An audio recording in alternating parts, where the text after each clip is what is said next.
বন্ধুরা, আশা করি তোমরা সবাই ভালো আছো। তোমার চ্যানেলে তোমাদের সবাইকে স্বাগতম। তো আজ তোমাদের সামনে যে বিষয় নিয়ে আলোচনা করবো, আমাদের জিওগ্রাফির এমসিকিউ প্রশ্ন। আমাদের পরীক্ষাতে কিন্তু 14টা এমসিকিউ প্রশ্ন পরীক্ষাতে আসবে এবং এই প্রশ্নে কোনো অর থাকবে না। 14টা প্রশ্নই আমাদের করতে হবে এবং 14টা প্রশ্নে আমরা 14 মার্ক পাবো। সেই টার্গেট রেখেই কিন্তু আজকের এমসিকিউ সাজেশন তোমাদের জন্য শেয়ার করছি। সর্বমোট খুব বেশি প্রশ্ন কিন্তু তোমাদের জন্য রাখিনি, মাত্র 56 কোশ্চেন এখানে রয়েছে। এই 56 কোশ্চেন তোমরা যদি কমপ্লিট করতে পারো, আমি আশা রাখছি এখান থেকে একাধিক কোশ্চেন, দেখো শর্ট কোশ্চেন তো এইভাবে বলা যায় না, কারণ ইতিপূর্বে অসংখ্য প্রশ্ন তোমাদের সামনে শেয়ার করেছি। সে যাই হোক, সর্বসাকুল্যে এই প্রশ্নগুলো যদি তোমরা রেডি করতে পারো, এখান থেকে একাধিক প্রশ্ন তোমরা পরীক্ষায় কিন্তু কমন পাবে, এটুকু বলে রাখতে পারি। এর সঙ্গে আরও একটা কথা তোমাদের বলবো, যেটা হচ্ছে এই প্রশ্নগুলো তোমরা আমি উত্তর বলার আগে আগে একটু প্র্যাকটিস করে নেবে, তো কেমন তোমরা প্রিপেয়ার্ড হতে পেরেছো সেটাও কিন্তু একটু বুঝে নিতে পারবে। তো চলো আমরা পরপর প্রশ্ন উত্তর পর্বগুলো শুরু করি। আমাদের প্রথম প্রশ্ন দেখো, এরকম টাইপেরই প্রশ্ন আমাদের প্রথমে আসবে, যেমন বহির্জাত প্রক্রিয়া হলো একটি কি আকস্মিক প্রক্রিয়া, ধীর প্রক্রিয়া, আকস্মিক ও ধীর প্রক্রিয়া নাকি কোনোটিই নয়। তো এর মধ্যে কোনটি উত্তর হবে? তো আমি যেটা বলতে চাইছিলাম, আমি এই প্রশ্ন বলার সঙ্গে সঙ্গে তোমরা নিজেরা একটু মনে মনে উত্তরটা রেডি করবে যে কি হতে পারে। আমি অবশ্য উত্তরটা এক্ষুনি বলে দিচ্ছি। তো যাই হোক, উত্তরটা তোমরা রেডি করেছো, আমি উত্তরটা বলে মনে রাখবে। বহির্জাত প্রক্রিয়া সবসময় হলো একটা ধীর প্রক্রিয়া।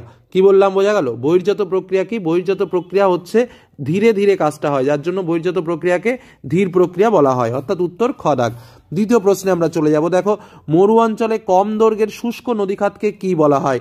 কম দৈর্ঘ্যের শুষ্ক নদীখাতকে কি বলা হয়? পেডিমেন্ট, বাজাদা, ওয়াদি নাকি প্লায়া? তো এর মধ্যে উত্তর কোনটা হবে? উত্তর হচ্ছে গ দাগ, ওয়াদি বলা হয়। দ্বিতীয় প্রশ্নে চলে আসলাম।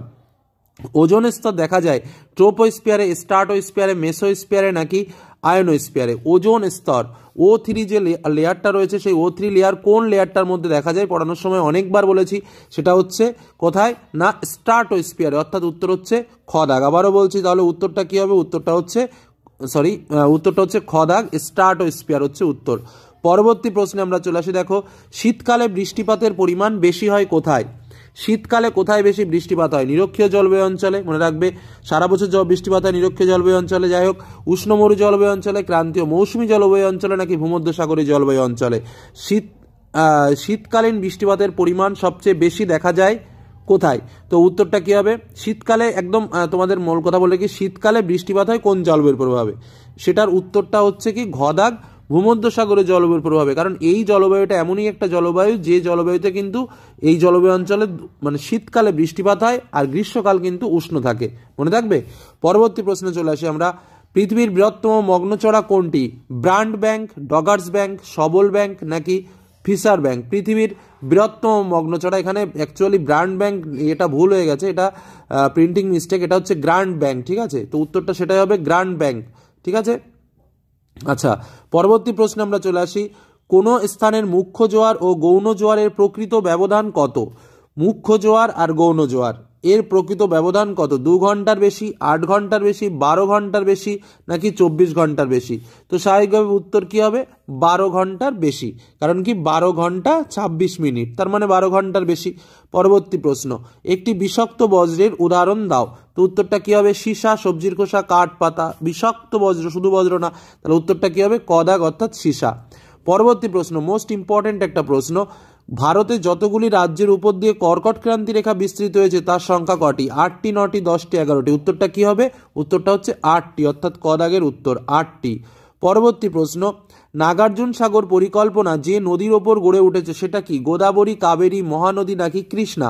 সরি, এটা প্রিন্টিং মিস্টেক।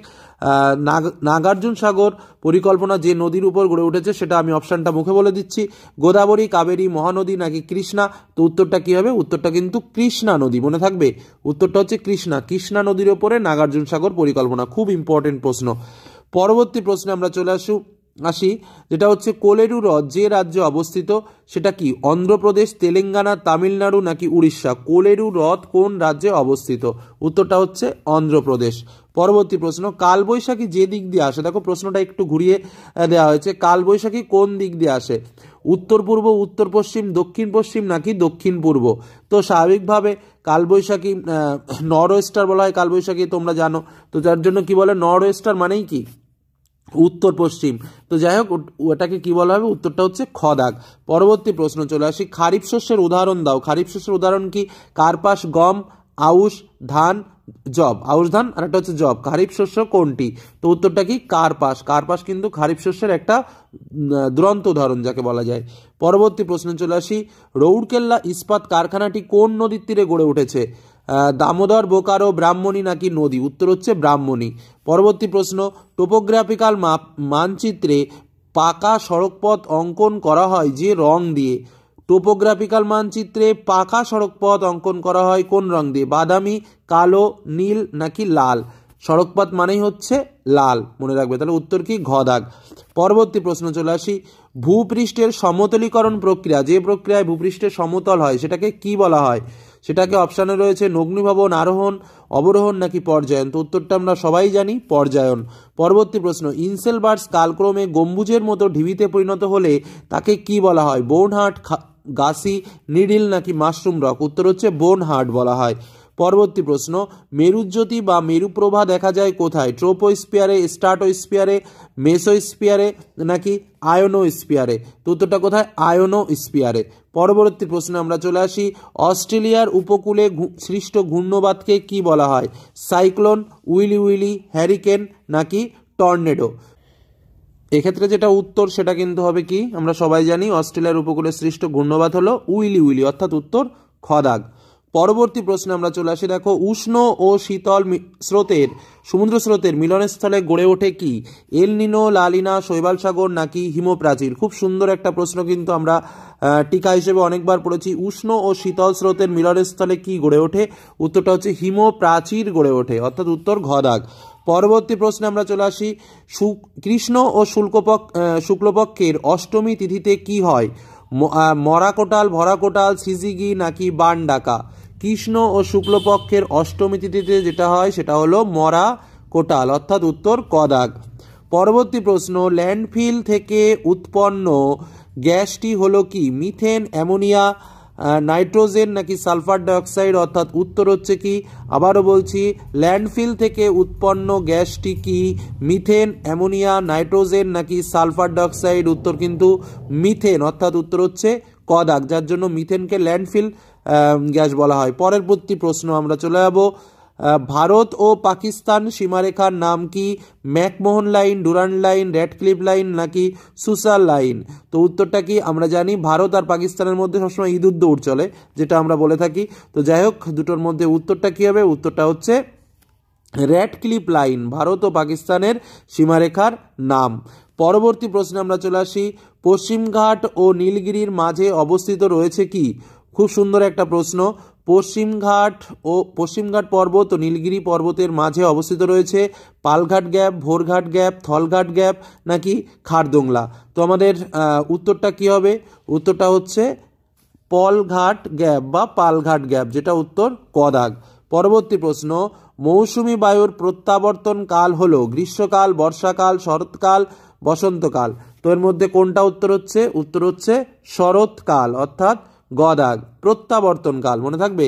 পরবর্তী প্রশ্ন, ভারতে আলপীয় বনভূমি দেখা যায় কোথায়? মেঘালয়ে, কেরলে, রাজস্থানে নাকি সিকিমে? উত্তরটা হচ্ছে আলপীয় বনভূমি দেখা যাবে সিকিমে, অর্থাৎ উত্তর ঘ দাগ। পরবর্তী প্রশ্ন, ধানের একটি উচ্চ ফলনশীল বীজ হলো সোনা, রত্না, সোনালিকা নাকি সফেদ লার্মা? ধানের একটি উচ্চ ফলনশীল বীজের নাম কি? উত্তর হচ্ছে তোমার যেটা হচ্ছে উত্তর রত্না হচ্ছে তোমার এখানে ধানের উচ্চ ফলনশীল নাম। পরেরটা, ভারতের 2 নম্বর জাতীয় জলপথ অবস্থিত কোথায়? সিন্ধু নদীতে, গঙ্গা নদীতে, ব্রহ্মপুত্র নদে নাকি মহানদীতে? উত্তর হচ্ছে ব্রহ্মপুত্র নদে, কিন্তু ভারতের 2 নম্বর জাতীয় জলপথ অবস্থিত। পরবর্তী প্রশ্ন যেটা রয়েছে, ভারতের একটি ভূসমলয় উপগ্রহ কোনটি? উত্তর হচ্ছে আমাদের এখানে রয়েছে IRS, ইনস্যাট, স্পট নাকি ল্যান্ডস্যাট? উত্তর হচ্ছে ইনস্যাট। পরবর্তী প্রশ্ন, নিম্নভূমির উচ্চতা বৃদ্ধি পায় কোন প্রক্রিয়ায়? উত্তর হচ্ছে আরোহণ প্রক্রিয়ায়। পরবর্তী প্রশ্ন, পাখির পায়ের আকৃতির বদ্বীপ দেখতে পাওয়া যায় কোন নদীর মোহনায়? নীল নদের মোহনায়, সিন্ধু নদের মোহনায়, হোয়াংহো নদের মোহনায় নাকি মিসিসিপি মিসৌরি নদীর মোহনায়? উত্তর হচ্ছে মিসিসিপি মিসৌরি নদীর মোহনার আকৃতি পাখির পায়ের মতো। পরবর্তী প্রশ্ন, পৃথিবীর অ্যালবেডোর পরিমাণ কত? 32, 33, 34 নাকি 38? উত্তর হচ্ছে 34%, আর 66% হচ্ছে কার্যকারী সৌর বিকিরণ। পরবর্তী প্রশ্ন, ঋতু পরিবর্তন দেখা যায় না কোথায়? ক্রান্তীয় মৌসুমী জলবায়ু, নিরক্ষীয় জলবায়ু, উষ্ণ মরু জলবায়ু নাকি চীন দেশীয় জলবায়ু? উত্তর হচ্ছে নিরক্ষীয় জলবায়ুতে কিন্তু ঋতু পরিবর্তন দেখা যায় না। পরবর্তী প্রশ্ন, পৃথিবীর মোট আয়তনে জলভাগ দ্বারা আবৃত অংশ কত শতাংশ? খুব ছোট্ট একটা সহজ প্রশ্ন, উত্তর হচ্ছে 71%।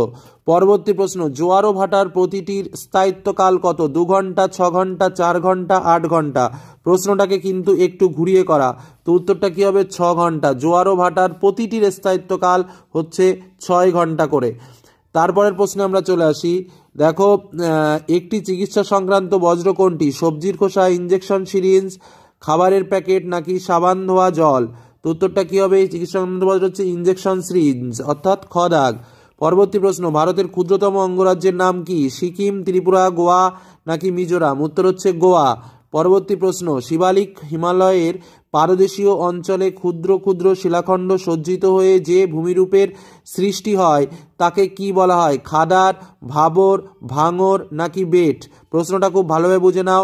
শিবালিক হিমালয়ের পাদদেশীয় অঞ্চলে ক্ষুদ্র ক্ষুদ্র শিলাখণ্ড সজ্জিত হয়ে যে সমভূমির সৃষ্টি হয় তাকে কি বলা হয়? উত্তরটা হচ্ছে ভাবর বলা হয়, অর্থাৎ উত্তর খ দাগ। পরবর্তী প্রশ্নে আমরা চলে আসি। ভারতের সর্বাধিক জলসেচ করা হয় কোন পদ্ধতিতে? কূপ, নলকূপ, জলাশয় নাকি খাল নাকি ফোয়ারা? তো উত্তরটা কি হবে? কূপ ও নলকূপ। পরবর্তী প্রশ্ন, 2011 সালের আদমশুমারি অনুযায়ী ভারতের সর্বনিম্ন জনঘনত্বপূর্ণ রাজ্য কোনটি? কেরল, বিহার, পশ্চিমবঙ্গ নাকি অরুণাচল প্রদেশ? উত্তর হচ্ছে অরুণাচল প্রদেশ। পরবর্তী প্রশ্ন, চন্দন গাছ জন্মায় কোথায়? চিরহরিত অরণ্যে, সরলবর্গী অরণ্যে, পর্ণমোচী অরণ্যে নাকি ম্যানগ্রোভ অরণ্যে? উত্তর হচ্ছে পর্ণমোচী অরণ্যে চন্দন গাছ জন্মায়। উত্তর হচ্ছে পর্ণমোচী অরণ্য, অর্থাৎ গ দাগ। পরবর্তী প্রশ্নে চলে আসি। ভারতের বৃহত্তম শঙ্কর ইস্পাত কারখানা কোথায় গড়ে উঠেছে? সালেমে, জামশেদপুরে নাকি দুর্গাপুরে নাকি ভিলায়? বৃহত্তম শঙ্কর ইস্পাত কারখানা যেটা হচ্ছে দুর্গাপুরে রয়েছে, অর্থাৎ উত্তর গ দাগ। পরবর্তী প্রশ্নে আমরা চলে আসি। ভারতের সর্বেক্ষণ বিভাগ বা সার্ভে অফ ইন্ডিয়া স্থাপিত হয় কত সালে? এটা রয়েছে অপশানে 1568, 1667, 1767, আর একটা হচ্ছে 1867। উত্তর হচ্ছে 1767 সালে। পরবর্তী প্রশ্ন, ক্ষয়সীমা ধারণার প্রবর্তক কে? LC King, W Hopkins, W Penck নাকি পাওয়েল? তো এটার উত্তরটা কি হবে? উত্তর হচ্ছে পাওয়েল, অর্থাৎ উত্তর ঘ দাগ। পরবর্তী প্রশ্ন, বহির্বিধৌত সমভূমির মাঝে মাঝে সৃষ্ট গর্তগুলিকে বলা হয়? কেম, ড্রামলিন, মন্থকূপ, কেটল? কি বলছে? বহির্বিধৌত সমভূমির মাঝে মাঝে সৃষ্ট গর্তগুলিকে কি বলা হয়, তাই তো? এটা হচ্ছে কেটল বলা হয়, অর্থাৎ উত্তর ঘ দাগ। পরবর্তী প্রশ্ন, বায়ুমণ্ডলে N2 আর O2 গ্যাসের অনুপাত কত? এটাও কিন্তু খুব একটা সুন্দর প্রশ্ন। N2 আর O2, তাই তো? N2 আর O2 তার মানে হচ্ছে N2 আর O2 মানে 4:1 হবে, অর্থাৎ উত্তর ঘ দাগ হবে। হ্যাঁ হ্যাঁ, ঠিক। তারপর প্রশ্ন চলে আসি। ডক্টর ওয়াইন বলা হয় কাকে? চিনুক, হরমাট্টান, মিস্টাল নাকি সিরক্ষ? তো ডক্টর ওয়াইন এটা ক্লাস 8 লেভেলের প্রশ্ন, যাই হোক। এটার উত্তর হচ্ছে হারমাটানকে বলা হয় ডক্টর ওয়াইন। পরের কোশ্চেন, পৃথিবীর বৃহত্তম অগ্ন্যচড়া কোনটি? Grand Bank, Rockall Bank, Doggers Bank নাকি সেবল ব্যাংক? তো এর মধ্যে উত্তর কোনটি হবে? পৃথিবীর বৃহত্তম অগ্ন্যচড়া হচ্ছে গ্র্যান্ড ব্যাংক। পৃথিবীর বৃহত্তম অগ্ন্যচড়া গ্র্যান্ড ব্যাংক। পরবর্তী প্রশ্ন, সংযোগ জোয়ার হয় অষ্টমীতে, সপ্তমীতে, অমাবস্যাতে নাকি পূর্ণিমাতে? উত্তর হচ্ছে অমাবস্যাতে। সংযোগ জোয়ার হয় কোথায়? অমাবস্যাতে।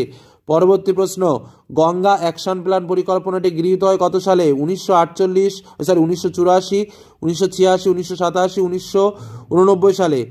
তো এটার উত্তর হচ্ছে কত? 1984 সালে, যেটা গঙ্গা অ্যাকশন প্ল্যান গঠিত হয়েছিল 1984 সালে। পরবর্তী প্রশ্ন, ভারতের উচ্চতম স্থানের নাম কি? কিথিবু, ইন্দিরা পয়েন্ট, গুহার উত্তরতম, ভারতের উত্তরতম, ঠিক আছে। কিথিবু, ইন্দিরা পয়েন্ট, গুহার মটর নাকি ইন্দিরাকল? একদম ওপরের দিকে হচ্ছে ইন্দিরাকল, মানে ইন্দিরা ডাকছে, তাই তো? কাকে ডাকছে? না, ইন্দিরা পয়েন্টকে ডাকছে, মানে নিচের দিকে ইন্দিরা পয়েন্ট। মনে রাখবে এরকম করে, ঠিক আছে? এগুলো মনে রাখার জন্য একদম একটু ক্লু ব্যবহার করতে হয়। পরবর্তী প্রশ্নে আমরা চলে আসি। আচ্ছা, মালাবার উপকূলের বালিয়াড়িকে বলা হয়? থেরিস, বারখান, লোয়েস, পেনিপ্লেন? ঠিক আছে, মালাবার উপকূলের বালিয়াড়িকে কি বলা হয়? এটা যেটা তোমার উত্তর হবে সেটা হচ্ছে মালাবার উপকূলে। তো মালাবার উপকূলে তোমার থেরিস বলা হয়, উত্তর ক দাগ হবে, থেরিস। পরবর্তী প্রশ্নে চলে আসি। ভারতের কেন্দ্রীয় বনভূমি কোথায় রয়েছে? যোধপুর, দেরাদুন, নাগপুরে নাকি কটকে? তো এটার উত্তর হবে তোমার দেরাদুনে। ভারতের কেন্দ্রীয় বনভূমি দেরাদুনে। পরবর্তী প্রশ্ন, সর্বাধিক কফি উৎপাদক অঞ্চল কোনটি? কর্ণাটক, কেরল, মহারাষ্ট্র নাকি তামিলনাড়ু? তো এটার উত্তর হচ্ছে কর্ণাটক, উত্তর কদা কর্ণাটক। পরবর্তী প্রশ্ন, বিশুদ্ধ কাঁচামালের সূচক কত? একের বেশি, এক, শূন্য, একের কম?